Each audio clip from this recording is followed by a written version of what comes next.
মুকেশ, তাড়াতাড়ি করো ইয়ার, কেউ যেন দেখে না ফেলে।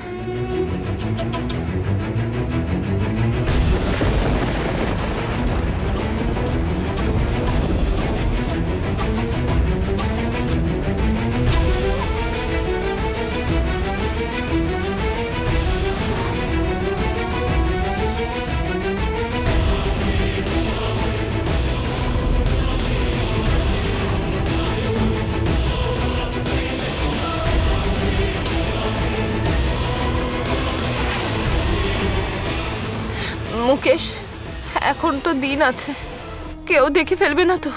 আরে ভাগ্নে, এখন তো রজ উৎসব, আরে বাইরে তো অনেক লোকজন রয়েছে। এখন এটা যদি বাইরে নিয়ে যাই আমরা পুরো ফেসে যাব। শোনো, ব্যস্ত হইও না, আমাদের যেভাবেই হোক এই লাশটার একটা ব্যবস্থা করতে হবে। কিন্তু কিভাবে? আমরা একটু দাঁড়িয়ে যাই, আর কিছু সময় পরেই সূর্যাস্ত হবে, সেই পর্যন্ত আমাদের অপেক্ষা করতে হবে। না, তুমি বুঝতে পারছো না, এতক্ষণ আমরা অপেক্ষা করতে পারবো না। যদি বাবা চলে আসে তাহলে আমরা সবাই ফেসে যাব।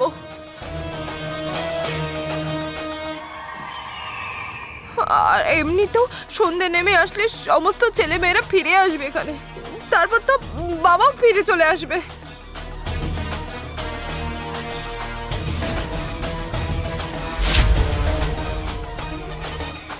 একটা কথা মনে রেখো মুকেশ, যদি আমি ফেসে যাই না, আমি কিন্তু তোমাকে একদম ছাড়বো না। দেখো রুই, বেকার এরকম নাটক করো না, আমাদের কিছুই হবে না, আমরা এটার ব্যবস্থা করে দেব। তারপর আমাদের ওপর কেউ ডাউট করবে না, উল্টো তোমার লাভ হবে। মানে